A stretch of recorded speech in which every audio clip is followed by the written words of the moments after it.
Ce 18 juillet 1999, les plus beaux voiliers du monde s'apprêtent à reprendre la mer. Sur la longue route de leurs escales, la Seine et la ville de Rouen resteront marquées d'une pierre blanche. Cet ultime tableau, pareil à un bouquet final, marque le terme du plus grand rassemblement de grands voiliers jamais organisé en France. Pendant 10 jours, tous ces bateaux auront fait rêver des millions de spectateurs. Demain, ils seront à Saint-Malo, Vigo, Zeebrugge ou l'Angleterre, et auront repris leur rôle d'ambassadeurs des mers. Après les voiles de la liberté, en 1989, et l'Armada de la liberté en 1994, l'Armada du siècle vient célébrer la fin du millénaire.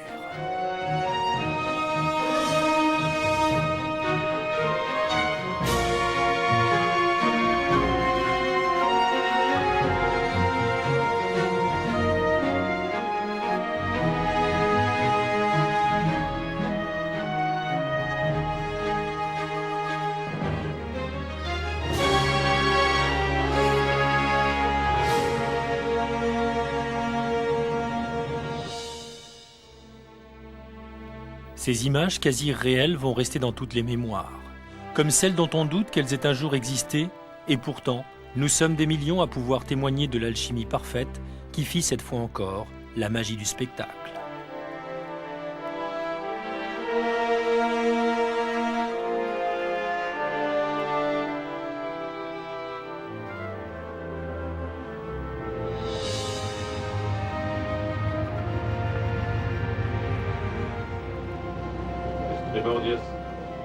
Le Libertad, le navire école de la marine argentine, remonte la Seine.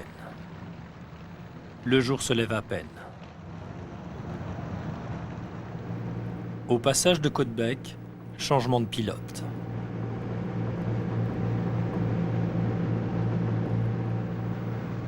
La manœuvre se fait sans marquer la moindre pause. Sur le pont, les officiers manifestent leur joie inhabituelle de distinguer les maisons et les spectateurs sur la rive.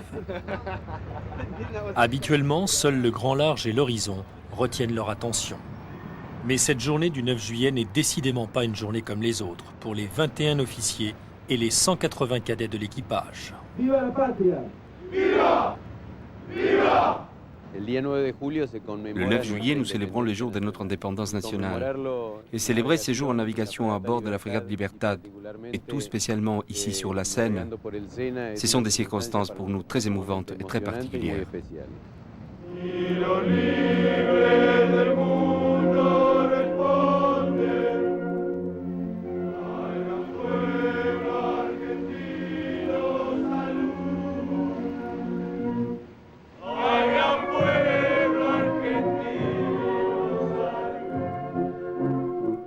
Les mâts, qui culminent à presque 50 mètres, viennent chatouiller le pont de Bretonne.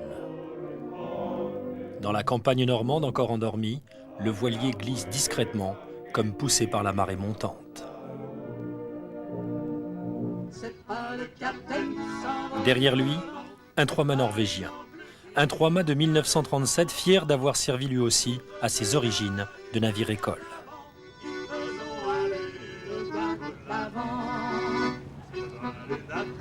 Je suis matelot, 4 pieds tribordais de Depuis toujours, le Christian Radish a vogué au rythme des chants de marins. C'est pas le capitaine qui sent venir le vent, c'est pas lui non plus qui vire au cabestan. Mais le Christian Radish fait aussi figure de miraculé. Après des années de gloire et des premiers rôles au cinéma, il a bien failli disparaître à 2 reprises. La première, pour cause de guerre, la deuxième, faute de moyens pour l'entretenir. En 1956, le héros de cette superproduction, c'est lui. « 40 ans plus tard, flambant neuf, c'est toujours lui. Sa cure de jouvence, il la doit à un vieux bonhomme de 77 ans, Lasse Kolstad, qui a tout donné pour sauver le Radish de la démolition. On a fait des réparations pour 20 millions de couronnes, près de 20 millions de francs. Mais là, ce n'est pas venu à bord car on vient juste de sortir du chantier naval. Il y a seulement quelques jours. Quelques semaines. Pour moi, j'étais au lit, avec la grippe. La grippe? Une grippe carabinée qui a retardé les retrouvailles. Mais Lasse est heureux de vérifier que les nouvelles cloisons sont identiques aux cloisons d'origine. Il s'étonne de ne plus voir de fuite et de découvrir qu'on a relevé le plafond et tous les obstacles qu'on se prenait régulièrement sur le front par le passé.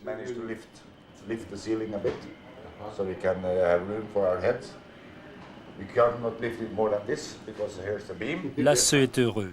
Heureux de pouvoir continuer d'offrir aux jeunes passionnés de carrière maritime le moyen d'embarquer à bord pour quelques semaines.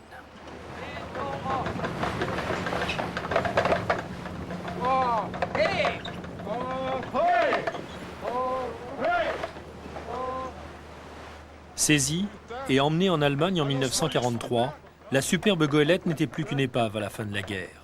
Mais qu'à cela ne tienne, la Norvège devait la remettre en état avant qu'elle ne devienne le héros d'un film en 1956.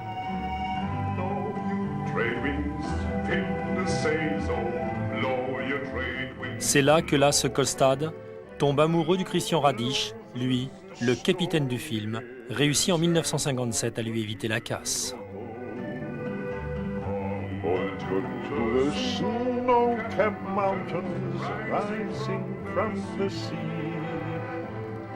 Over to the land I love, where Kari waits for me. Waits for me. Il y a plus de 40 ans déjà. Plus de 40 ans que Lasse vit pour ce bateau. Plus de 40 ans qu'il veille tel un ange gardien sur la bonne santé du Christian Radish. Midi, dans le port de Rouen. Après 10 heures d'une lente remontée, le Libertad, le navire-école argentin, fait son entrée. À son bord, le pilote de scène embarqué à Côte-Bec qui règle les dernières manœuvres. The boat is coming now. Yes.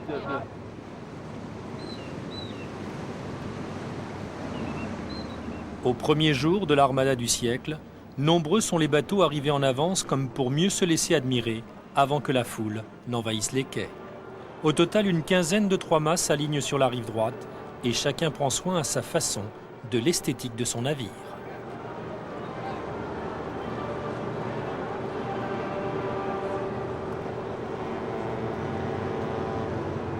« 15 heures. C'est au tour du Christian Radish de faire son entrée. Le répertoire du bord est loin d'être épuisé et après les chants de marins, voici venue l'heure des chansons à boire.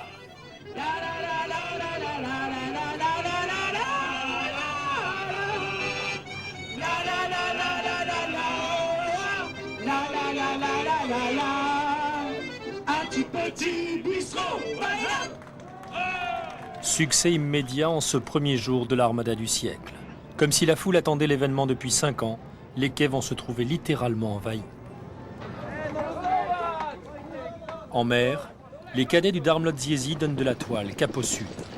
Partis de Gdynia, leur port d'attache à côté de Gdansk, ils approchent des côtes françaises. Pour son 3e passage à Rouen, le Darmlotziesi comptera 110 cadets au nombre desquels figurent les toutes premières recrues féminines de l'Académie de la marine marchande polonaise.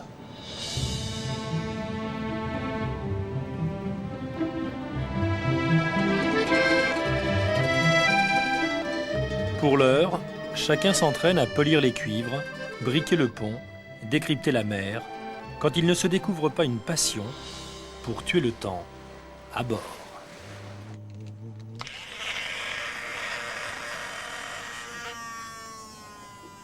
Officiellement, Casimir est cuisinier, mais la nuit, pendant que l'équipage dort, Casimir poursuit son œuvre. 1, puis 2, puis 3. Depuis des années, il reproduit à l'infini les lignes miniaturisées du Darmstadt-Ziesi. Vodka, whisky, carafe ou ampoule électrique, peu importe l'origine pourvu que ça garde une allure de bouteille.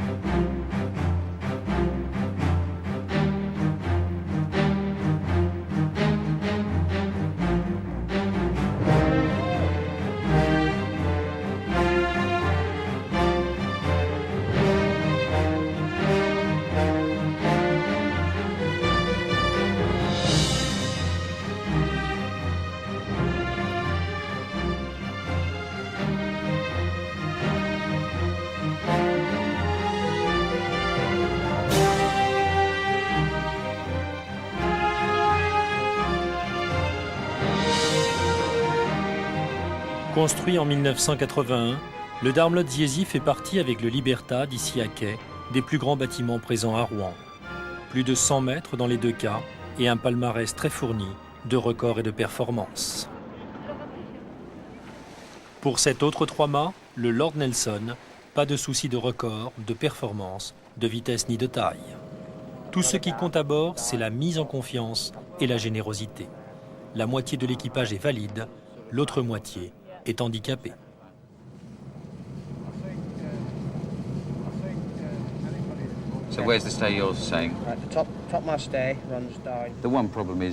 Le problème pour un aveugle, ce n'est pas de trouver des objectifs physiques ou de garder la forme.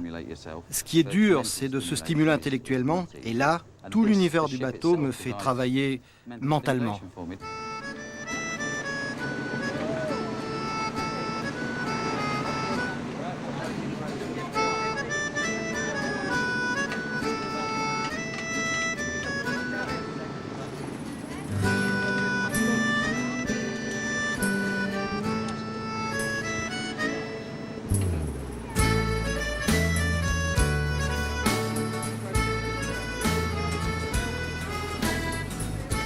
Trois-mâts et jusqu'à 18 voiles à reprendre ou à larguer en équilibre instable, de quoi donner l'âme d'un funambule au plus téméraire.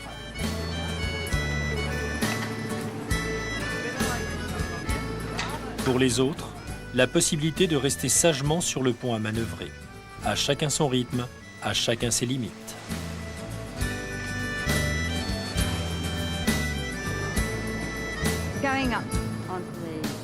Arriver à grimper si haut, c'est fabuleux. Parce que je n'aurais jamais pensé avoir le courage de me hisser à l'envers comme ça.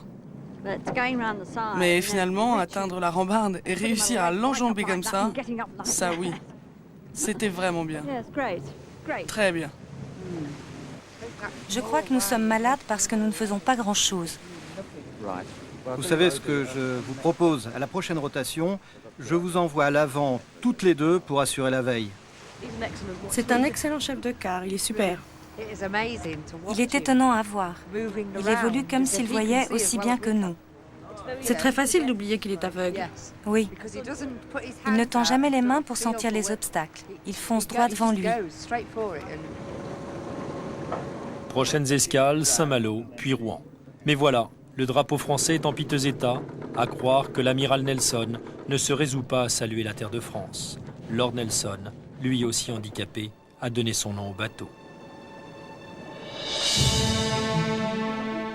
Et c'est un 3-mâts, pas tout à fait comme les autres, qui ce matin remonte le cours de la Seine pour prendre part, lui aussi, à l'Armada.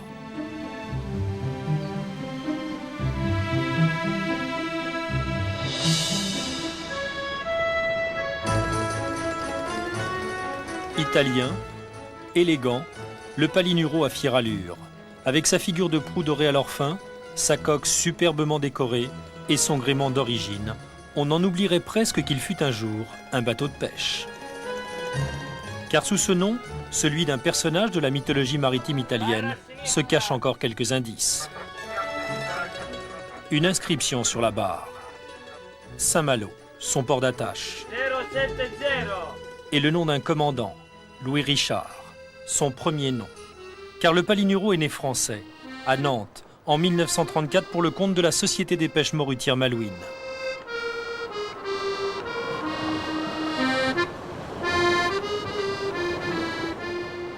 « 54 hommes à bord qui tous les ans partaient vers l'Islande et le Groenland traquer la morue. Des campagnes de 6 à 7 mois, de mars à septembre, avec pour seul équipement à bord, ces Doris, hissés à la main, une paire de rames et des lignes qu'il fallait surveiller 18 heures par jour. Une affaire rentable avant-guerre, vu la taille des prises et l'abondance du poisson. Mais avec l'arrivée des chalutiers, l'armateur devra se résoudre à le vendre aux Italiens en 1951. Désormais basé en Sardaigne, le Palinuro, l'ex-commandant Louis Richard, parade de port en port. Ce soir, à Rouen, il côtoie les navires de guerre et les grands voiliers écoles.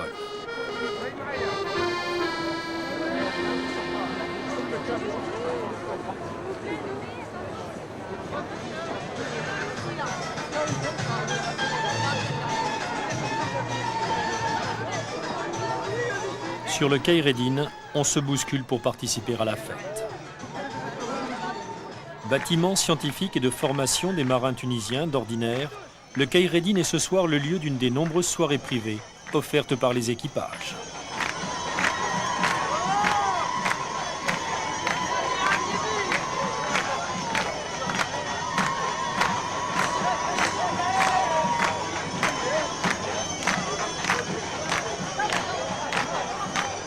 D'autres, non loin de là, ont choisi les rythmes latino-américains.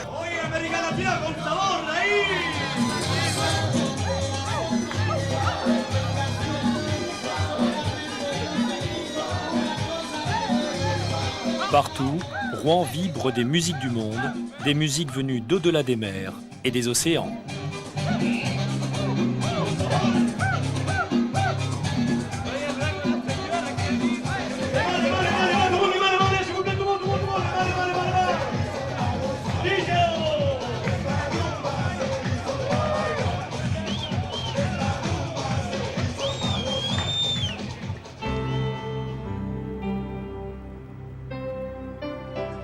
« 6 heures du matin sur les quais.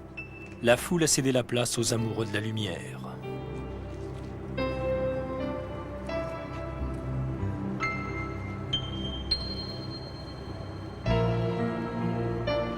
On a la chance d'avoir le soleil qui se lève juste dans l'axe de la cathédrale en ce moment, à 6 heures du matin, donc on a vraiment la clarté, l'éclairage, on a vraiment une luminosité, tout ce qu'il faut. Donc c'est merveilleux. Sur l'étoile, la flèche de la cathédrale défie le fragile équilibre des mâtures. Vite, chacun traduit la lumière qui déjà se renforce. Il est 7 heures, et sur le Sagres, le navire-école portugais, l'officier de quart siffle le réveil.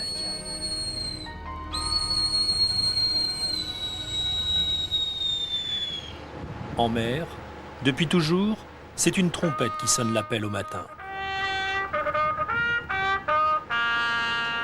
Les cadets ont alors une dizaine de minutes pour s'extirper des bannettes, s'habiller et monter sur le pont.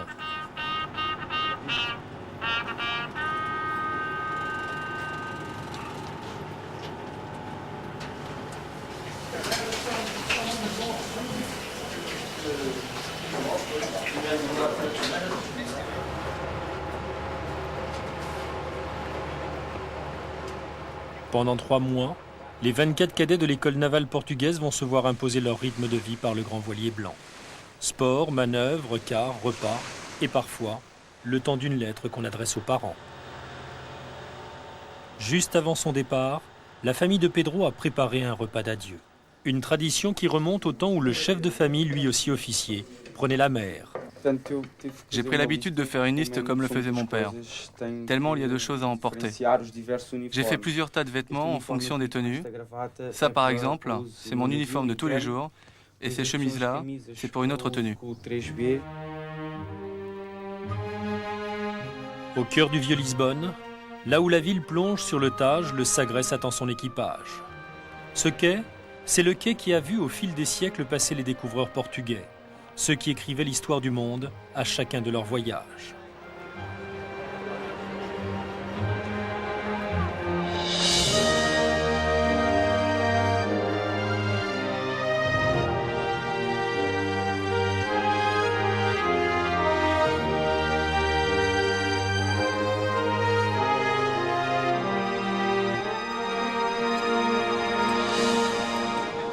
Pedro, comme les 170 membres d'équipage, savent qu'ils sont les héritiers d'une longue tradition.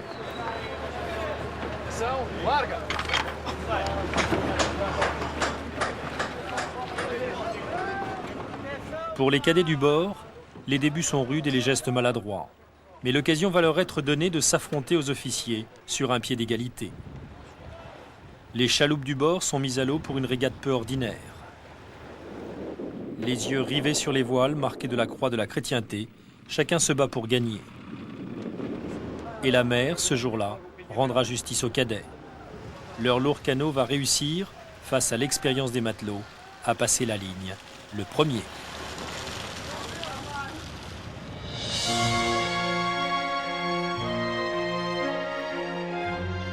En ce premier dimanche d'Armada, Rouen a des allures de port de mer. Partout, des cadets préoccupés de savoir si leurs 3 mâts figurent en bonne place à l'étal des marchands. Partout, le plaisir de pouvoir échanger avec ces marins du bout du monde quelques propos, quelques informations utiles. L'uniforme légitime le dispute à l'attribut d'un jour et à la bourse des valeurs marines, le pompon atteint des sommets de popularité.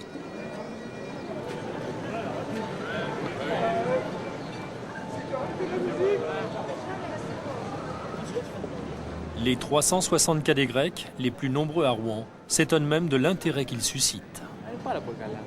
C'est vrai que c'est très beau ici. Et en plus, on n'arrête pas de nous prendre en photo. Mais c'est très agréable. Et pendant que les uns sillonnent la ville, d'autres vont à la rencontre de la population. 3000 familles de la région se sont portées volontaires pour accueillir le temps d'un repas ou d'une journée des cadets de l'Armada. Ce jour-là, les Mexicains sont venus en nombre. Est-ce qu'il y a un interprète espagnol, s'il vous plaît? Un interprète espagnol, voilà.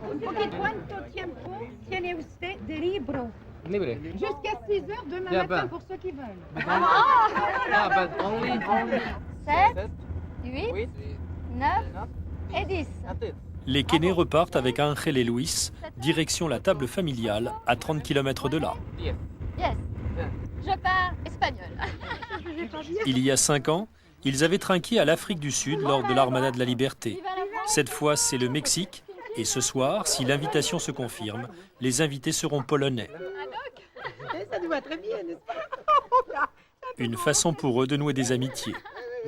La grande surprise, c'est la quantité de gens qui nous a accueillis le jour de notre arrivée. L'autre surprise, c'est le nombre de personnes qui visitent tous les jours le Cuauhtémoc. Il faut dire que le nombre de visiteurs est impressionnant.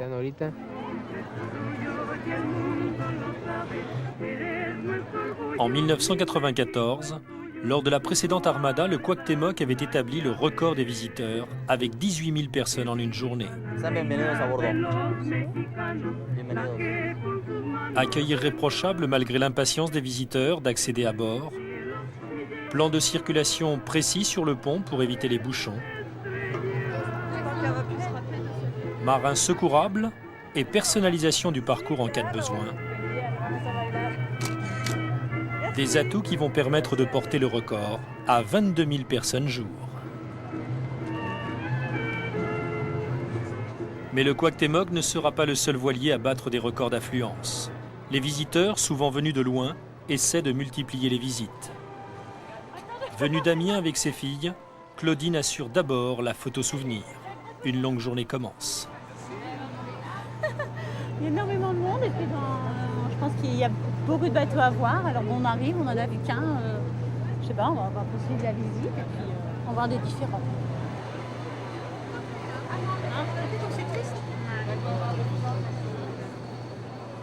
Un voilier blanc pour commencer, un gris pour suivre, et surtout l'envie de satisfaire sa curiosité. Pardon, s'il vous plaît. S'il vous plaît.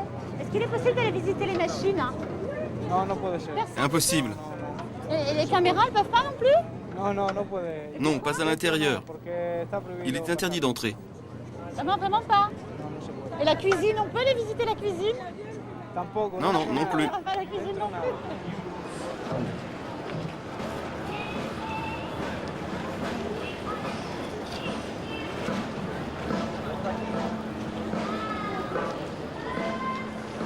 Pendant que les uns paradent, d'autres assurent les travaux et l'entretien du bord. Sur le Mir, le 3 Marus, Igor a tout de même trouvé le temps de déjeuner dans une famille rouennaise qui, en retour, bénéficie d'une visite guidée particulière.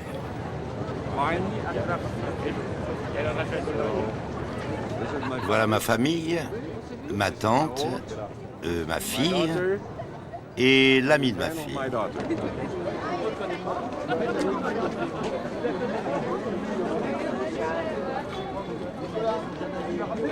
Comme j'avais demandé à ce que des marins viennent me voir, je me suis dit, pourquoi ne pas choisir finalement des marins russes? Alors évidemment, l'uniforme est moins beau, il est moins prestigieux, il n'y a pas de dagues, il n'y a pas de belles casquettes. Mais alors qu'est-ce qu'ils ont le cœur chaud, hein? Ils sont formidables.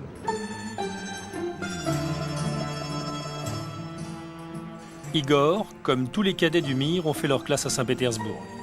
Élèves de la célèbre Académie Makarov, ils ont tous rêvé de s'embarquer sur un grand trois-mâts qu'ils voyaient parfois au large. Il y a 2 ans, je me souviens, un bateau est arrivé sur la Baltique. C'était le Mir. Je me suis juré qu'un jour, j'embarquerai à son bord. Il est très beau. Pour moi, tout marin doit partir un jour sur un voilier. Celui qui n'a pas embarqué sur un voilier n'est pas un marin.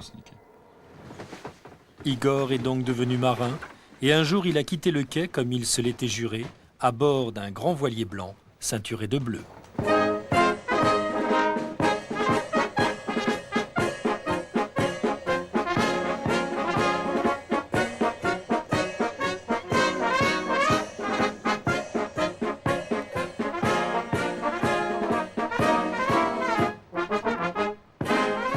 Pour la première fois, Igor part découvrir le monde. Après 2 ans d'études, son rêve est exaucé. 4 mois de mer pour devenir un marin, un vrai.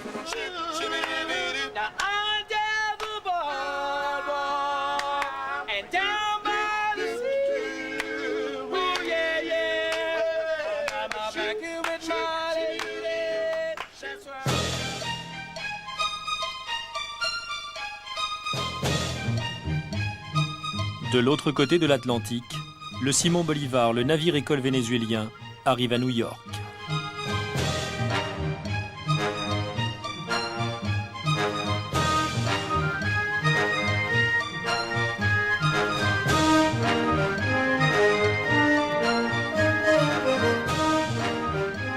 Pour les 67 cadets du bord, Manhattan marque la première étape d'un long périple.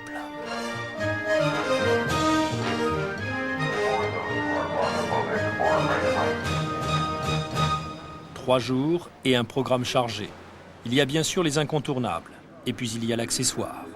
Un accessoire aux allures très souvent volumineuses.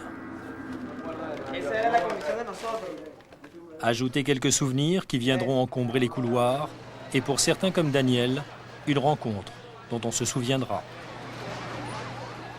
Jamais je n'aurais imaginé qu'il y avait ici un restaurant vénézuélien à New York. Jusqu'au moment où elle est passée visiter le bateau, elle m'a indiqué son restaurant et me voilà en train de dîner vénézuélien. Myriam, elle, fait partie des 20 000 Vénézuéliens vivant à Manhattan.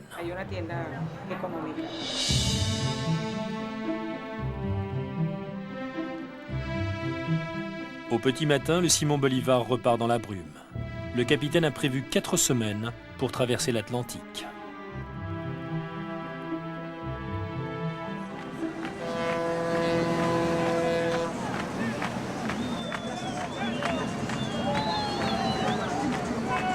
Le 12 juillet, c'est avec quelques jours de retard que le Simon Bolivar remonte la Seine.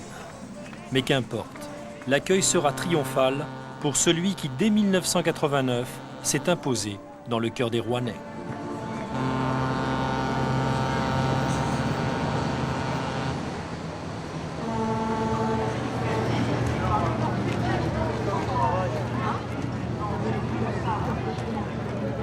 Au 4e jour, sur les quais du port de Rouen, les températures très estivales ne semblent pas devoir décourager ceux qui ont décidé de venir contempler les grands voiliers. On parle déjà de 3, voire 4 millions de visiteurs.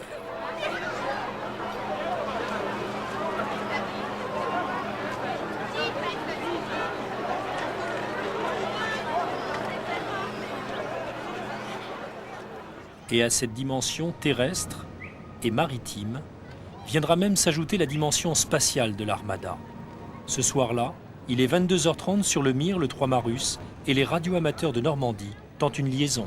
Nous sommes à bord de Mir et nous allons essayer d'entrer en communication avec le spationaute Jean-Pierre Niré qui se trouve à bord de la capsule spatiale du même nom. TM5AS, l'Armada du siècle en Rouen-sur-Écoute. Je vous passe le commandant du Mir, le capitaine du Mir plus exactement. Jean-Pierre, salutations à vous et à l'équipage russe de la station orbitale depuis le voilier école Mir. Ça fait très plaisir de vous entendre à Rouen dans le cadre de cette grande fête de l'Armada. Que ça, Jean-Pierre? Je suis heureux que votre manifestation ait beaucoup de succès, beaucoup de visiteurs. Et c'est une occasion intéressante depuis la station spatiale Mir de pouvoir converser avec l'équipage du vaisseau Mir. Mir, vous savez, ça veut dire la paix et le monde tout à la fois. Et donc le monde est bien petit pour nous qui sommes sur la Terre en 90 minutes. Merci du contact, je vous laisse le micro. Nous sommes en train de vous voir, donc nous sommes fabuleusement heureux. Nous vous suivons des yeux là actuellement, vous passez au-dessus de nous. C'est absolument formidable, ça nous fait énormément plaisir.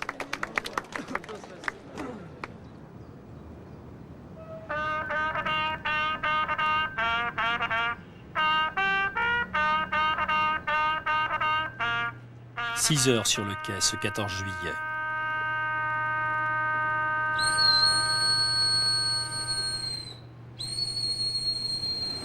Le nettoyage quotidien n'empêchera pas une dernière répétition.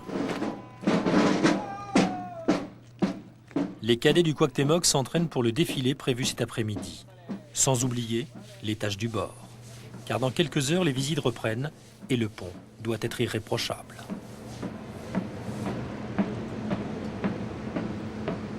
Plus de 2 km d'un parcours quelque peu zigzagant, mais toujours en cadence.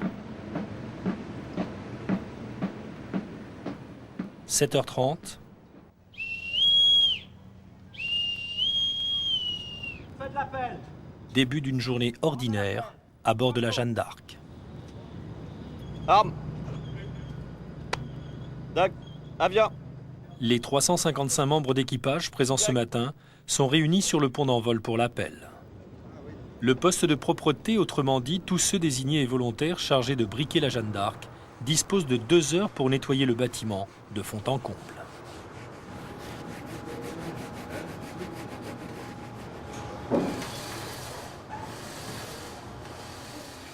En ce moment, on reçoit grosso modo par jour 3000 personnes.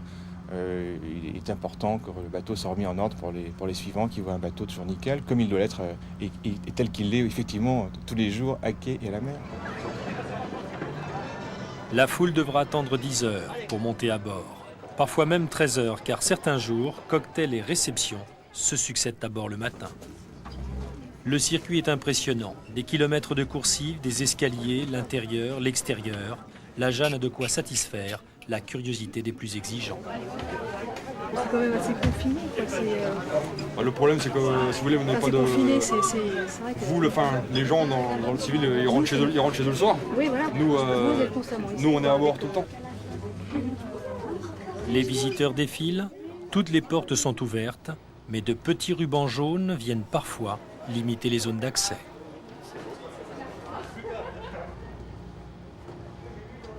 Il est midi, l'heure du déjeuner, et aujourd'hui le commandant accueille des hôtes de marque à sa table. Des adolescents qui ont des dizaines des milliers de questions à poser. On trouve ça en Vendée? Ouais. T'aimes bien?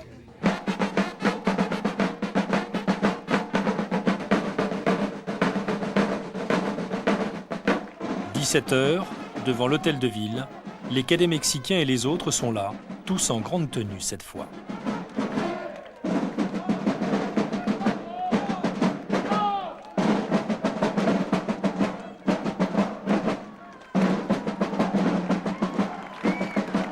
Défilé formel pour les représentants des navires-écoles, plus informel pour tous ceux qui, de près ou de loin, ont fait le succès de l'Armada.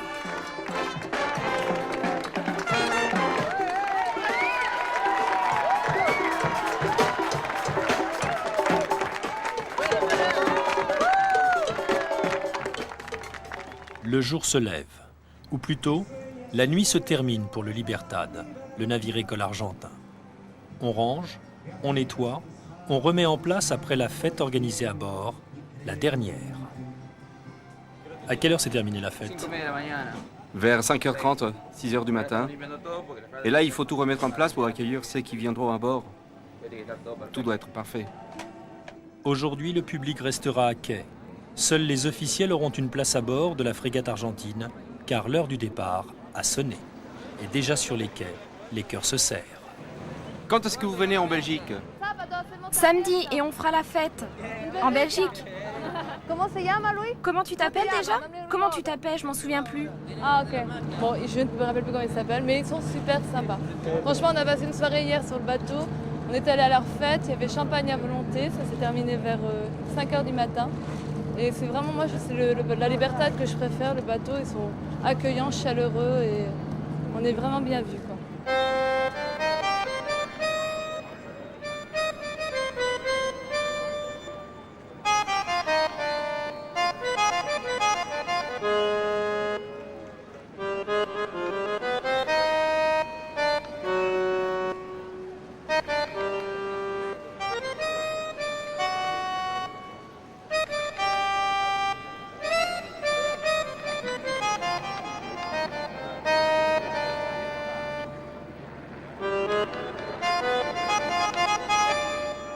C'est une rencontre très brève, donc forcément très intense.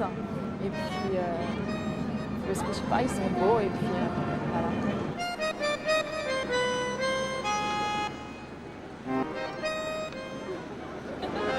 voilà. J'ai rendez-vous en Belgique, avec toutes les deux.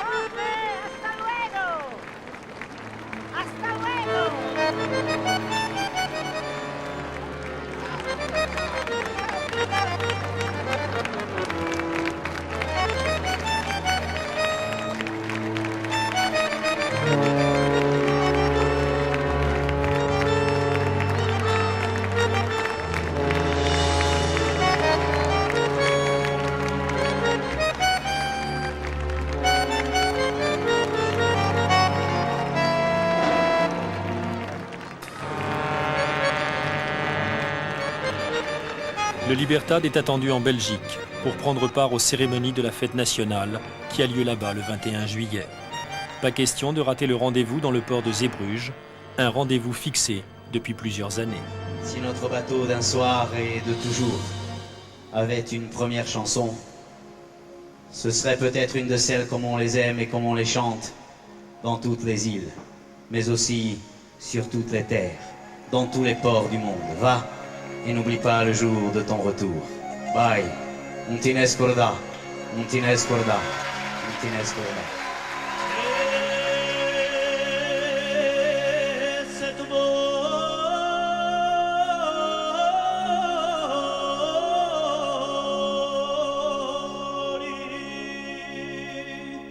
Dernière nuit, dernier concert, honneur aux voix corses et aux polyphonies pour clore l'Armada des musiques.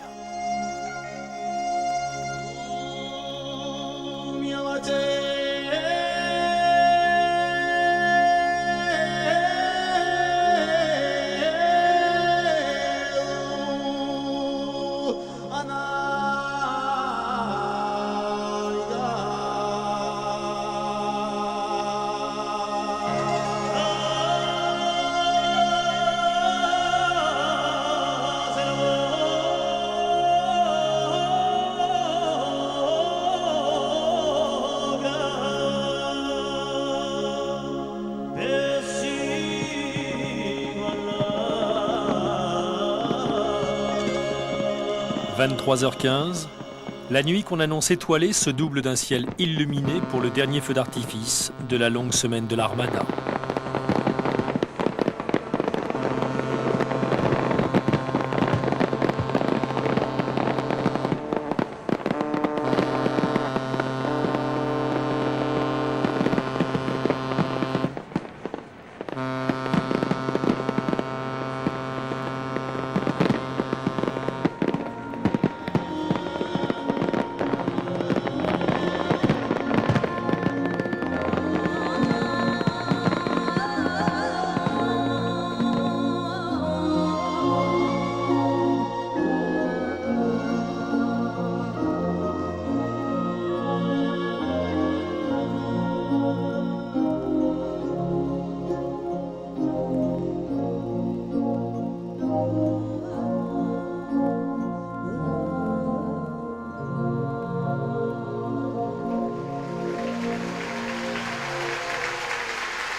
Immense succès pour le concert.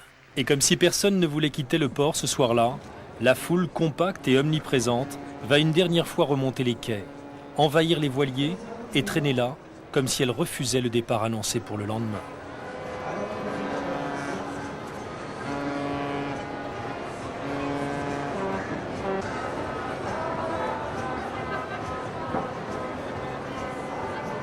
Colonne numéro 9, Côte-Bec. Certains navires changeront de pilote à Côte-Bec. Une trentaine de capitaines ont reçu des instructions très précises pour que la parade, réglée à la minute près, offre le plus beau des spectacles possibles. Il faut se référer à cette feuille et il faut essayer au maximum de respecter ces prévisions, de quoi dépend l'ensemble de la parade et de la réussite de la parade.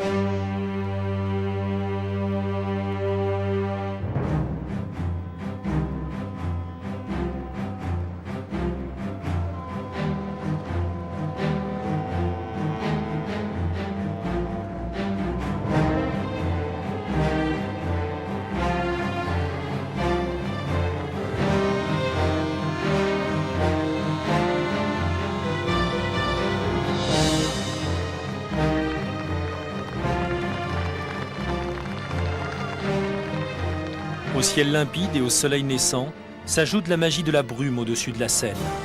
Et les premiers départs, qui ont débuté à 7 heures, bénéficient de la magie estivale, si particulière à Rouen.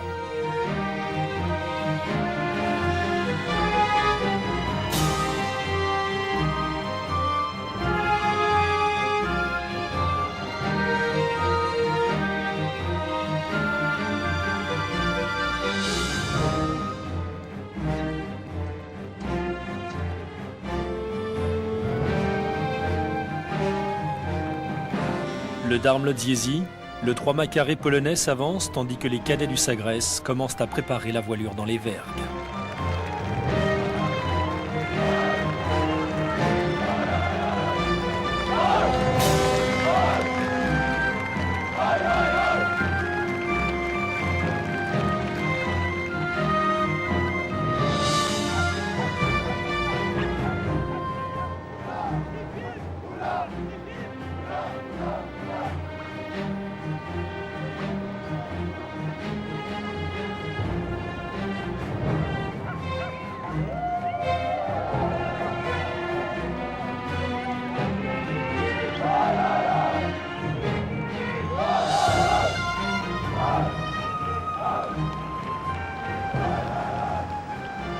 La silhouette massive des bâtiments de guerre vient s'intercaler dans la parade.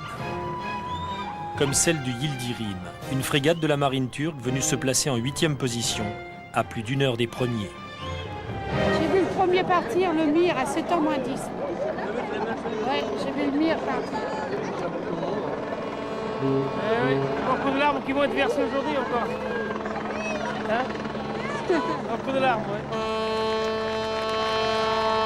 Il est un peu plus de 8 heures. Le Simon Bolivar s'élance à son tour pour une longue descente de la Seine de près de 10 heures. Et le Cuauhtémoc s'apprête à le suivre.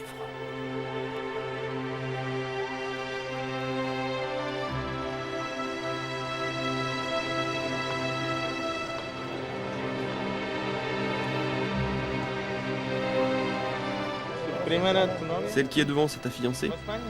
Elle te retrouve en Espagne?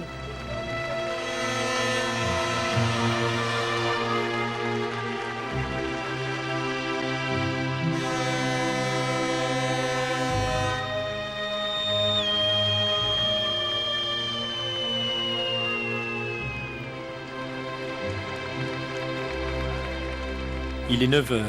Le Cuauhtémoc, à son tour, reprend le chemin de la mer, paré d'une trentaine de cadets dans les vergues, pour parachever la beauté du spectacle.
Elle va venir au Portugal.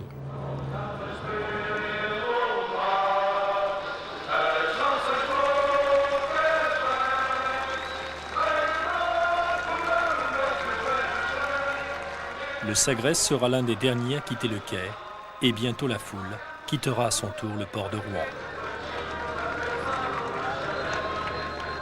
À bord, tous les cadets reprennent le chemin des traversées océaniques et des tours du monde. Ici, sur le Sagres, ils seront sous la protection des larges croix qui rappellent la mémoire d'Henri le Navigateur, l'instigateur des grandes épopées maritimes du XVe siècle au Portugal.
compliqué. Ça, je ne l'ai pas entier. Je ne les ai jamais entiers. Alors. Et pourquoi? Parce que je m'y prends mal. Parce que je m'y prends mal.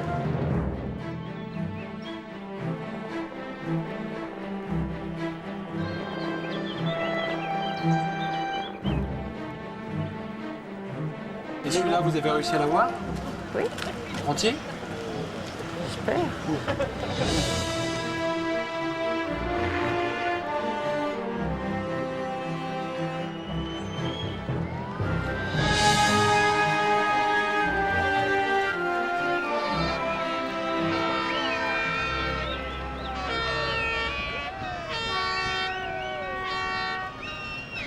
La parade remonte un à un les villages du bord de Seine.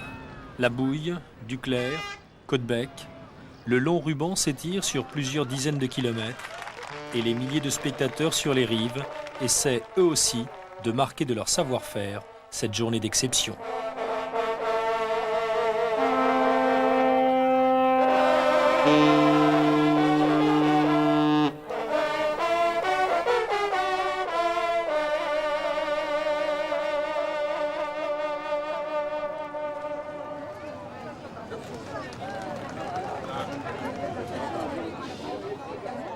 c'est le but du jeu, c'est de dessiner le temps du passage du bateau et d'aller le plus vite possible au niveau des croquis. C'est un petit travail, puis c'est rigolo. En plus, avec le monde, ça permet de croquer aussi les gens qui sont à côté, puis dessiner les maisons qui sont derrière. Donc ça fait passer le temps entre deux bateaux.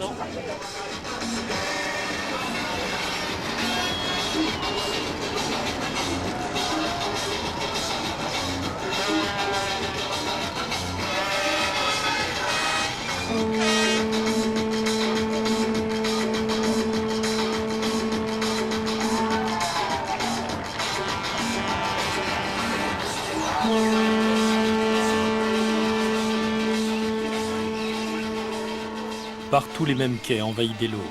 Saluts, remerciements et invitations s'affichent au passage des grands voiliers.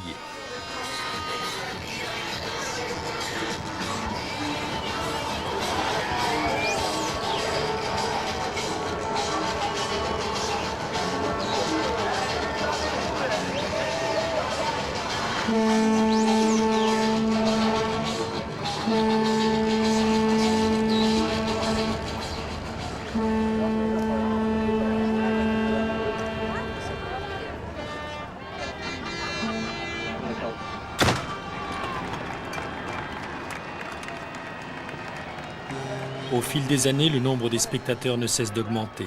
5 millions en 1989, 6 en 1994, mais le succès de la parade de Seine permettra de frôler les 10 millions pour cette 3e édition.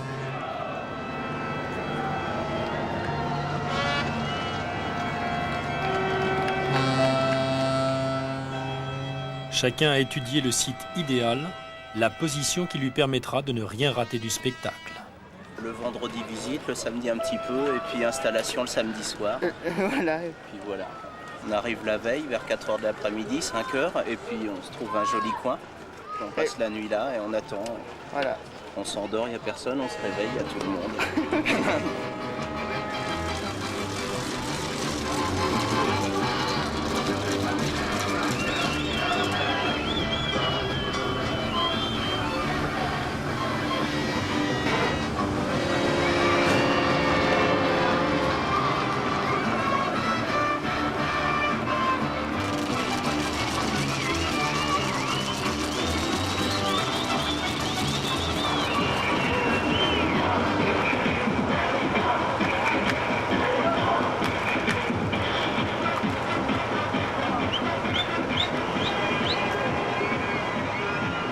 À Côte-Bec, les quais sont littéralement envahis. Mais au spectacle, la ville a décidé d'ajouter quelques notes qui accompagneront les navires pendant leur traversée.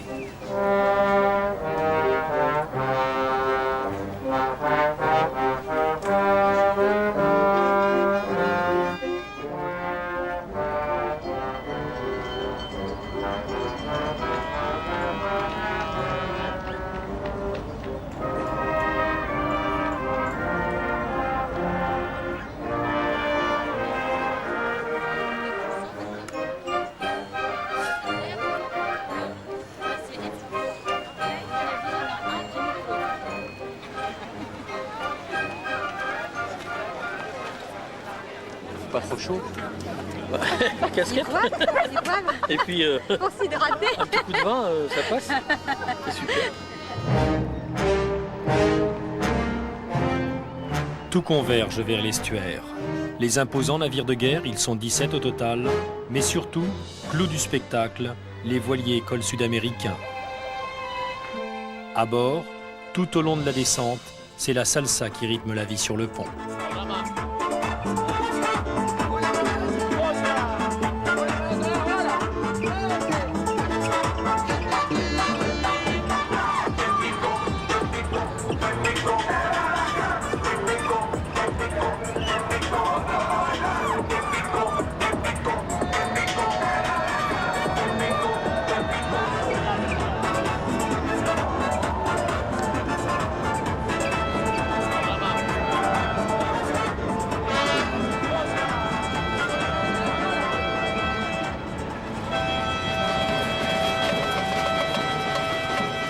Toutes les rives sont envahies, jusque bien au-delà du pont de Tancarville.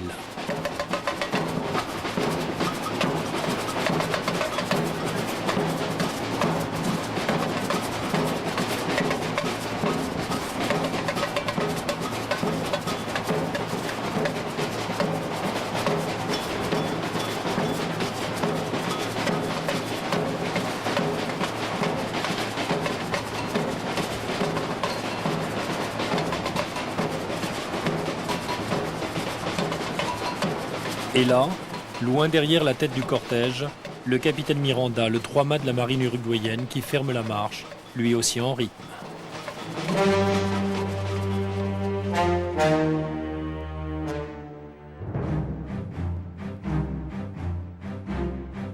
Il est 17h, le soleil décline sur l'embouchure de la Seine, une superbe lumière attend les bateaux. Quelques heures avant de reprendre la mer, tous ces ambassadeurs vont composer des tableaux d'exception, des tableaux vivants que seule la mémoire pourra conserver intacts.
Ce 18 juillet 1999, l'Armada touche à sa fin.